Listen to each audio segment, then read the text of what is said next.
apakah memang harus sedini mungkin siapin uang pensiun? Oke. Kalau dibilang sedini mungkin ya, karena jumlah uang pensiun kita kayak pernah sempat bahas juga nih di yang sebelumnya. Jumlah uang pensiun itu nggak kecil gitu ternyata. Kan ada siklus kehidupan ya. Siklus fase-fase kan dari belum menikah gitu kan sampai nanti tua. Aku tanya fase mana sih sebenarnya nih, biaya mana yang paling penting kita pikirkan? Sebenarnya komposisi berhutang itu 30% gitu. Nah, sehatnya ya memang kalau seandainya isinya adalah hutang produktif. Dana darurat juga bisa digunakan untuk dana kesehatan sebenarnya kayak gitu ya? Sebenarnya bisa, tapi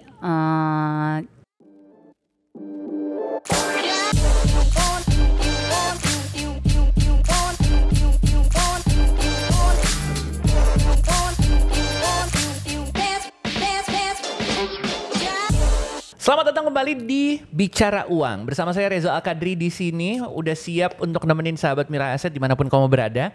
Dan kita kembali kedatangan bintang tamu yang bukan wajah baru karena udah sering datang ke Bicara Uang, ngobrolin beberapa topik, dan kali ini kita undang kembali dari Kisi Asset Management. Kita udah kedatangan narasumber kita, ada Mbak Dinda. Halo. Hai, ketemu lagi. Ketemu lagi, mudah-mudahan gak bosen nih datang ke sini ya. ngobrol-ngobrol barengan sama kita. Karena kenapa kita undang lagi? Kita tuh seneng dapet insight-insight dari Mbak Dinda. Nih, kali ini kita gak cuma berdua. Karena ada satu entitas lain yang pengen kita ajak untuk menanyakan beberapa insight. Nanti Mbak Dinda bakal tanggepin ya. Oke. Udah familiar sama ChatGPT? Sudah. Oke. Pernah coba? Cobanya nanya resep makan apa enggak? Resep makanan ya. Makanan yang enak di mana ya? Tuh. Gitu. Tapi ini kita menanyakan ke ChatGPT tentang masalah-masalah atau ketakutan-ketakutan finansial yang dihadapi sama orang-orang Indonesia. Oke. Nah, ini kita coba lihat ya. Coba kita lihat. Apa aja nih ketakutan-ketakutannya? Relate gak sih sebenarnya ya? Kita membuktikan juga nih sebenarnya aplikasi ini relate gak sih? Dan kita nanti pengen tahu nanti dari beberapa kasusnya dan pengalaman dari ketika Mbak Dinda ngobrol-ngobrol barengan sama orang-orang di Indonesia, apakah ternyata sama nih sama ketakutan-ketakutan finansial? Ini kita lagi nanya ya, apa sih ketakutan finansial yang sering ditanyakan oleh orang Indonesia? Silakan langsung. Tuh. Gimana kalau nggak punya duit? Ketakutan finansial yang sering dihadapi orang Indonesia bervariasi. Nomor satu, bener ya? Gimana kalau kehabisan uang untuk pensiun? Untuk pensiun. Banyak orang khawatir apakah tabungan pensiun mereka cukup menutupi biaya hidup masa tua. Yang kedua, ketidakpastian ekonomi. 3, biaya pendidikan anak. 4, utang yang banyak banget nih. Lumayan ya ternyata ya. Lebih dari 5 loh. Ketidakmampuan mengelola keuangan. Utang yang menumpuk, kehilangan pekerjaan, ketidakmampuan mengelola keuangan. Nah, sebenarnya kalau ketidakmampuan mengelola keuangan, mungkin salah satu solusinya adalah bisa follow Mbak Dinda. Boleh nih iklan di sini. Follow-nya di mana? Coba follow-nya di mana di Instagram? Mungkin Kisi Asset Management. Betul? Kisi Asset Management ya. Kisi.assetmanagement. Tuh, silakan bisa dicari tahu. Terus berikutnya biaya kesehatan yang tinggi, ketakutan investasi itu juga ada di nomor 8. Iya. Kita coba bahas satu persatu kali ya. Oke, boleh. Kalau dari Mbak Dinda ngelihat ini yang paling sering banyak, ya. yang paling sering. Yang paling sering sebenarnya simple, nggak jauh-jauh. Ketidakmampuan mengelola keuangan. Oke. Itu selalu banyak banget yang tanya, kayak misalnya, Kak, gimana caranya kelola keuangan yang baik gitu. Nah, itu padahal sebenarnya pembahasan pengelolaan keuangan itu sering banget dilakukan sih gitu. Jadi banyak banget yang mereka kayak nggak tahu uangnya mau diapain nih. Ya, padahal sebenarnya simple ya, kalau misalnya mau kelola keuangan kan ya catat keuangannya dulu gitu kan. Ada pembukuannya, ada planning, terus ada budgetingnya dulu gitu. Nah, dari budgeting terus cash flow-nya bener apa enggak nih gitu. Sebenarnya actionnya jawaban yang paling ngena mungkin ya kerjain. Gitu. kerjain. Ketidakmampuan mengelola keuangan ya dikelola gitu ya. Ya dikelola gitu. Oke. Itu yang paling sering ya? Iya, sering banget. Biasanya orang-orang yang kayak gitu mereka dihadapkan pada kayak gini. Punya uang banyak atau memanage keuangan dalam sehari-hari? Contohnya, memanage keuangan sehari-hari. oke. Jadi biasanya Gajinya berapa? Nah, Oke. yang sering kan mungkin mereka tahu lah pengeluaran tuh untuk apa aja sih Oke. gitu. Cuman tapi pas akhir-akhirnya kok kurang lagi gitu. Kok kayaknya mepet-mepet lagi gitu. Makanya investasi. Maksudnya, lanjut. Gitu ya. Oke, terus apa lagi setelah itu?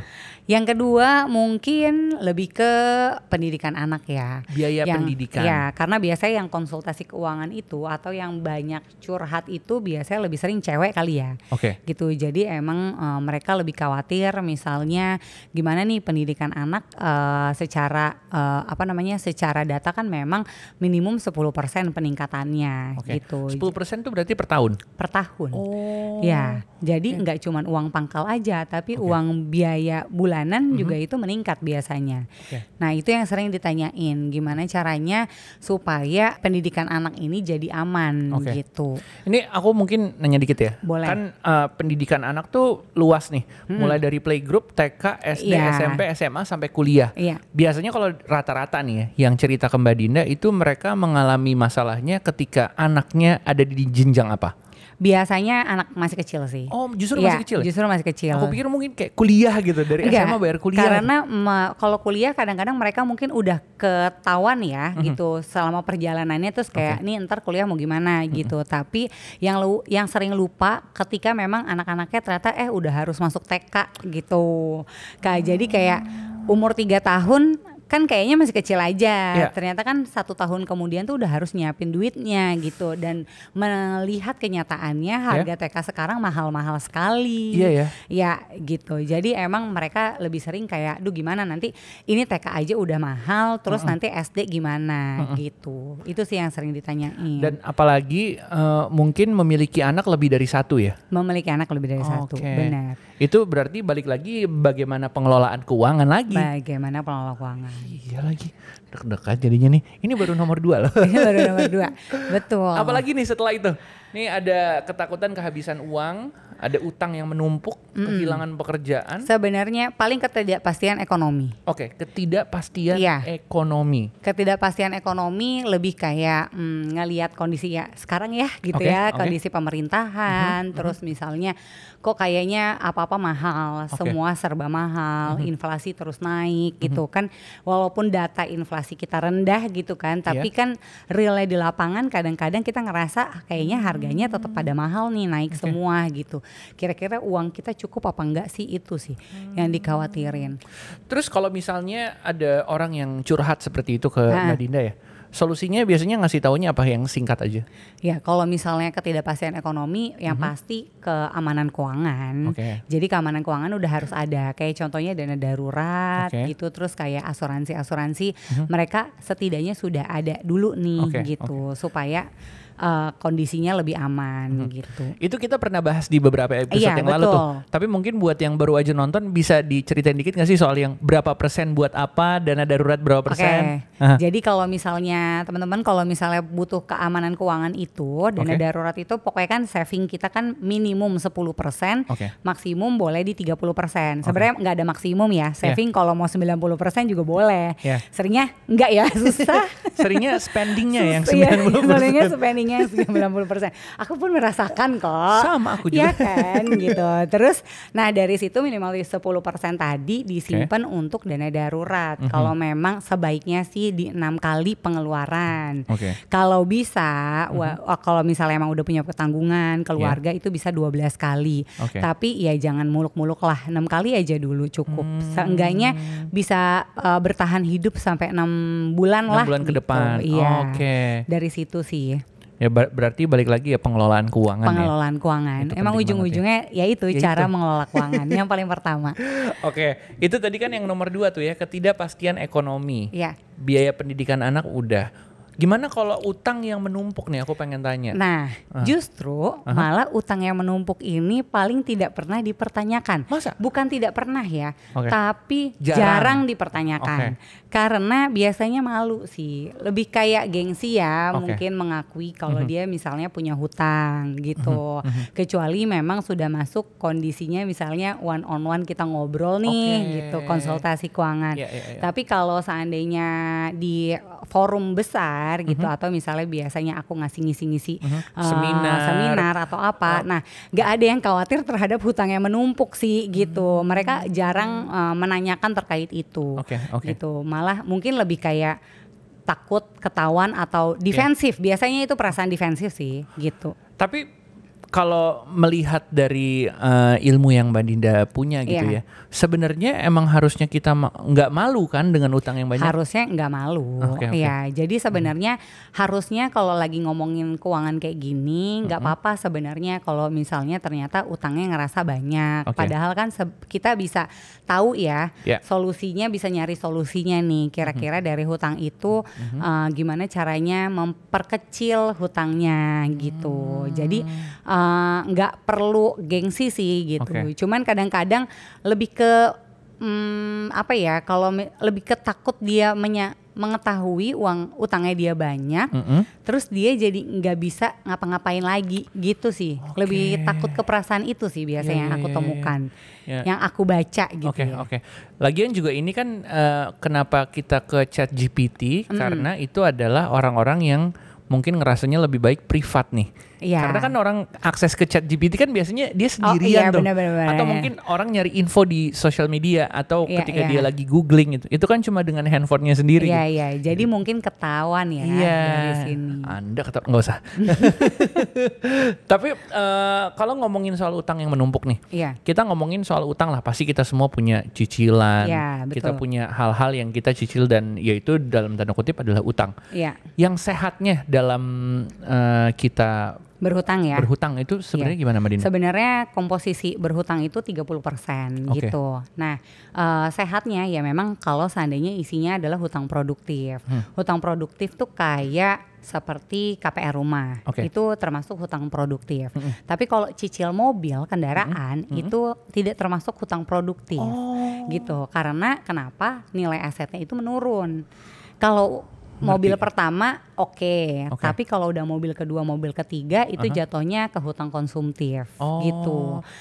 Jadi yang dibilang kalau misalnya punya kendaraan tuh investasi sebenarnya nggak juga ya? Enggak juga, karena nilainya dia akan terus menurun sebenarnya. Cicilannya kan malah jadinya kita bayar harga mobil lebih mahal kan karena mencicil. Itu sedangkan ketika memang nantinya harga mobilnya lebih murah gitu.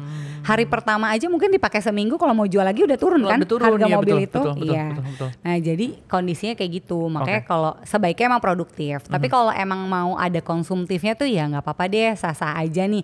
Kadang-kadang kan mungkin kalau seandainya mau jalan-jalan gitu kan, ya udah deh pakai kartu kredit dulu nih dikit. Tapi ya kalau ya enggak, aku pribadi aku termasuk yang ya nggak usah terlalu terlalu berkeras hati gitu ya, tapi boleh loose sedikit, tapi tahu batasannya gitu. Jadi kalau emang dipakai untuk konsumtif ya kalau bisa coba hitung-hitung 15%. Kalau ternyata yang repot kan misalnya dia kayak gali lubang tutup lubang ya, ambil KTA atau nanti ambil dari pinjol di sini pakai pay letter, itu yang khawatir. Tapi selama itu masih dalam radar aman ya udah. Cuman kalau seandainya memang kecemplung sudah besar komposisi hutangnya, ya pelan-pelan sih dari mungkin penghasilan tahunan, penghasilan tambahan itu bisa ngurangin hutang-hutang yang memang konsumtif duluan gitu. Soalnya kan ada juga orang-orang, aku pernah inget obrolan kita dulu di bicara uang ini, ada juga dana-dana untuk kita seneng-seneng. Ada, ya betul. Kan? Untuk menjaga kesehatan mental kita. Kan? Ya, 20%. 20% tuh. Ya, boleh. Jadi nggak apa-apa. Nggak apa-apa. Soalnya aku cerita kasus aku dikit gitu. Boleh. Aku tuh liburan cuma setahun sekali. Iya. Tapi ke luar negeri. Nah, aku cicilnya tiket pesawat. Iya. Itu aman nggak ya? Apa aku bodoh? Nggak, sebenarnya itu aku bilang sebenarnya selama ketahuan kan tiket pesawat segini setahun sekali, berarti kan ada 12 bulan lah, atau mungkin spare minimum 6 bulan ya kalau beli tiket kan gitu ya. Selama dalam hitungan itu komposisinya aman, terus kita mampu membayarnya gitu, itu ya nggak masalah gitu. Asal jangan udah liburan terus tambah Vacation tambah ini tambah itu. Ya sih liburannya setahun sekali ke luar negeri, tapi sebulan sekalinya dalam negeri gitu. Iya benar-benar. Jadi balik lagi ya, manage-nya harus bagus Manage-nya dan harus pinter-pinter. bagus, iya benar. Kalau dari tadi kita ngomongin seputar ketakutan di finansial. Kalau sekarang kita nggak perlu takut, sama-sama kita lihat yang satu ini nih. Saatnya jadi mapan bersama M-Stock by Mirae Asset. Yuk kita lihat. Definisi mapan itu berbeda untuk setiap orang. Ada mereka yang ingin terlihat mapan dan mereka yang memang peduli masa depan. Mereka yang hidup untuk hari ini dan mereka yang membangun masa tua sedari muda. Mereka yang pusing karena efek inflasi, dan mereka yang santai berinvestasi. Aplikasi M-Stock hadir untuk mereka yang ingin jadi mapan. Perkuat kendali keuangan dengan produk investasi yang beragam. Dan pantau semua pergerakan dari satu aplikasi. Baik bagi pemula maupun pemain lama. Saatnya jadi mapan bersama M-Stock dari Mirae Asset. Download aplikasinya sekarang. Berikutnya, nih aku pengen bahas juga soal yang tadi di poin nomor 1 nih.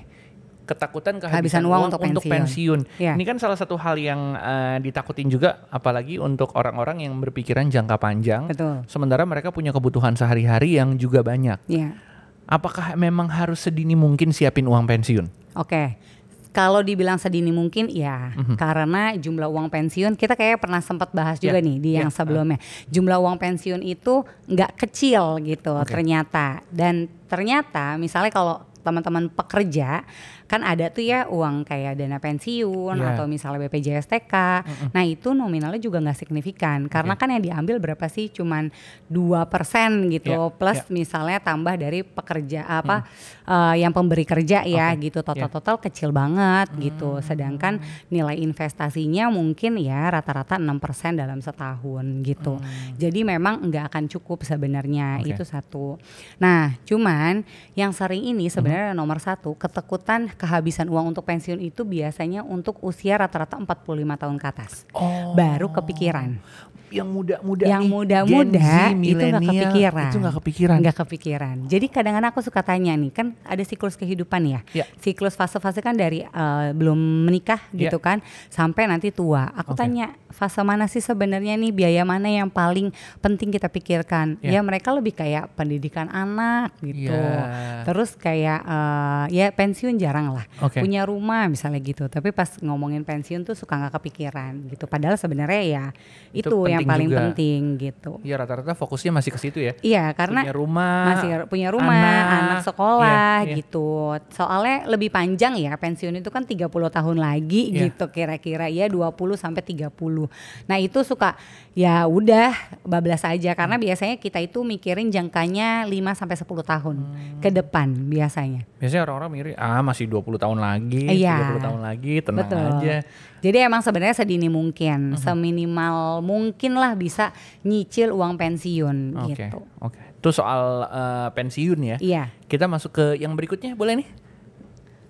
Nah, kita pengen ngomong apa lagi nih? Nomor 7 nih. Nah mungkin ketakutan investasi kali ya.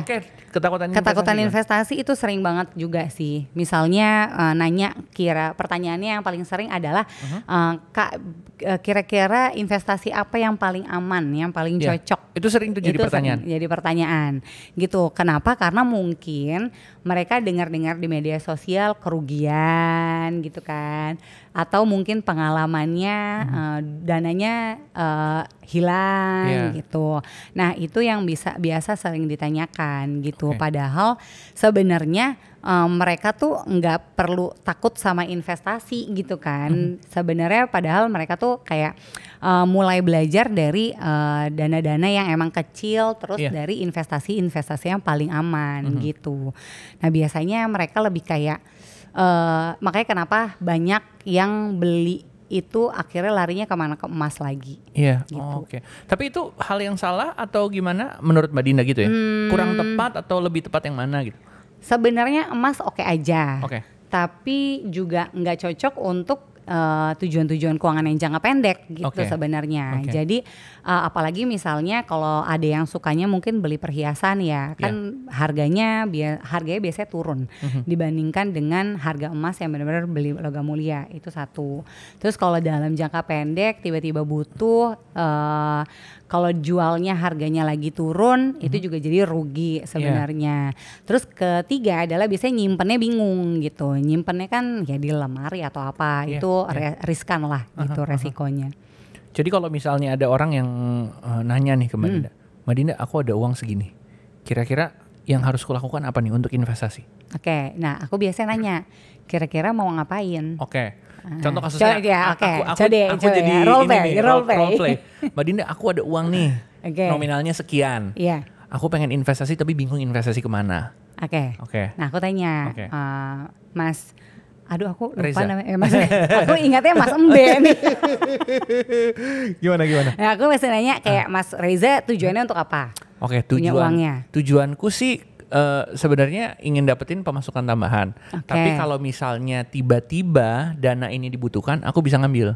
Oke, Mas Reza udah punya dana darurat atau belum? So far udah ada, tapi menurutku dana daruratnya kayaknya kurang banyak karena kepake terus. Oh, oke. Ya berarti itu jawaban halus untuk bilang nggak punya. Jadi zero lagi ya. Iya, zero lagi. BEP lagi. Nah jadi ya kalau kayak gitu biasanya aku saraninnya adalah ya kalau gitu penuhin dulu sebenarnya dana daruratnya. Jadi kalau untuk taruhnya investasi di mana, berarti cari investasi yang emang lebih aman dulu nih gitu, yang memang lebih liquid dulu supaya ketika memang itu adalah pemasukan tambahan, itu mungkin nggak bisa dibilang pemasukan tambahan ya, tapi uang bisa berkembang gitu ya, bekerja dengan sendirinya, ditambah dengan kalau emang ada apa-apa bisa diambil nih gitu.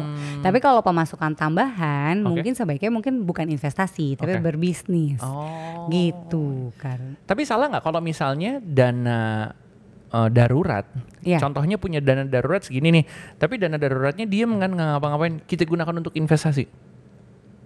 Gimana maksudnya? Jadi kan ada contohnya, kita udah nabung nih dana darurat, udah terkumpul sekian. Ya, misalnya 6 kali gitu kan. Terus nih dana daruratnya diem aja kan, kita gunakan untuk investasi, salah apa bener? Sebenarnya kan dana daruratnya kalau ditaruh di tempat kayak contohnya reksadana pasar uang itu juga udah investasi. Gitu. Iya. Tapi kalau seandainya untuk pemasukan sendiri, berarti kan harus return imbal hasil yang lebih tinggi gitu kan.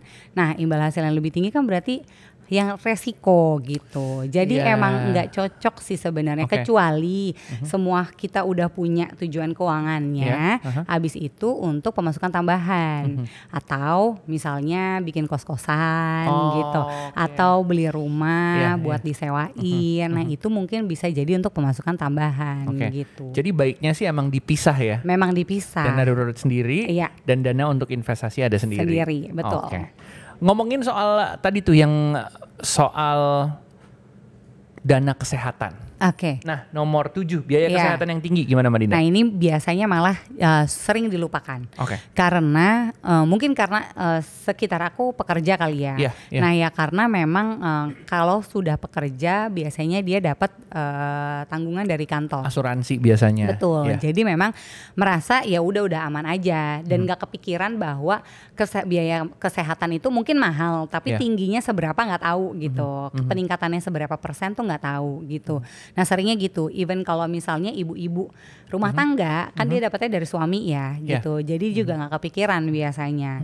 Nah ini yang emang sebenarnya yang dilupakan tapi wajib diingat gitu, biaya kesehatan tinggi ini. Karena kenapa? Karena ya itu kalau seandainya udah nggak dapat pekerjaan atau misalnya kena PHK gitu kan, atau seandainya sakitnya tiba-tiba parah.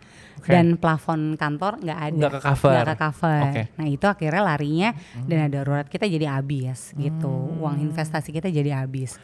Makanya sebenarnya biaya kesehatan itu ya tetap dipikirin di luar sana gitu. Kalau memang cukup dananya sih. Dana darurat juga bisa digunakan untuk dana kesehatan sebenarnya kayak gitu ya? Sebenarnya bisa, tapi jangan dipergunakan karena sayang biaya. Maksudnya kayak contohnya sakit panas ke dokter aja harga dokter udah berapa sih? Beli obat bla bla bla itu udah 1 juta sendiri ya kan. Belum kalau seandainya quote unquote ternyata sakitnya lumayan nih gitu. Nah, itu aja yang udah ngabisin mungkin dana darurat kita gitu. Jadi emang sebenarnya di cover lagi dengan asuransi. Oke. Yang terakhir nih yang kita pengen tanya nih ke Mbak Dinda juga. Ini dari tadi kita udah ngobrolin beberapa hal yang menjadi ketakutan nih. Iya. Salah satunya juga ya kita lihat sekarang situasi ekonomi dan politik kan fluktuatif nih. Betul. Bisa naik, bisa turun dan pastinya kita harus mempersiapkan segala macam situasinya. Tadi udah ngomongin soal kesehatan finansial, manajemen keuangan dan lain-lain. Tapi untuk menghadapi hal seperti ini, ketidakpastian ekonomi dan politik, tipsnya gimana nih untuk kita dari sisi finansial buat kita pribadi, keluarga dan lain-lain? Oke, ya sebenarnya yang tadi keamanan keuangan harus sudah ada dulu, gitu. Terus pos-pos keuangan memang harus ada juga, gitu. Siap. Jadi memang tujuan keuangannya mau apa harus jelas. Kira-kira untuk pensiunnya seperti apa, untuk punya anak seperti apa dan sebagainya. Nah, ketidakpastian ekonomi ini kan kadang-kadang relate sama investasi juga ya, gitu. Selama jangka panjang itu sih sebenarnya ya udah agak ya takut tapi ya udah gitu. Cuman kalau seandainya di luar kendali itu sih memang ketakutan aku juga gitu. Ya maksudnya kalau seandainya amit-amit kalau terjadi seperti krisis moneter kan ya itu udah di luar kendali kayaknya ya gitu. Jadi memang ya hilang-hilang juga tuh duitnya gitu. Tapi yang pasti yang harus kita lakukan adalah persiapkan sedini mungkin gitu ya? Ya, persiapan sedini mungkin sebenarnya gitu. Jadi keamanan keuangan tuh harus ada dulu sih. Terus nih Mbak Dinda, sebenarnya wajar apa enggak nih untuk kita merasakan ketakutan finansial seperti poin-poin yang ada di atas? Kayak kalau misalnya ada sahabat Mira Aset yang lagi nonton, duh gue lagi ngerasa ketakutan ini, gue lagi. Sebenarnya itu adalah hal yang wajar atau harusnya kita jangan pikiran sampai segitunya? Sebenarnya hal yang wajar kok gitu. Nah, aku pribadi aja juga masih suka ada merasa takut. Misalnya ya tadi kondisi ekonomi gitu kan. Kalau seandainya kita taruhnya kan misalnya jangka panjang buat pensiun, itu kan mungkin yang high risk semua gitu kayak di saham, reksadana saham gitu.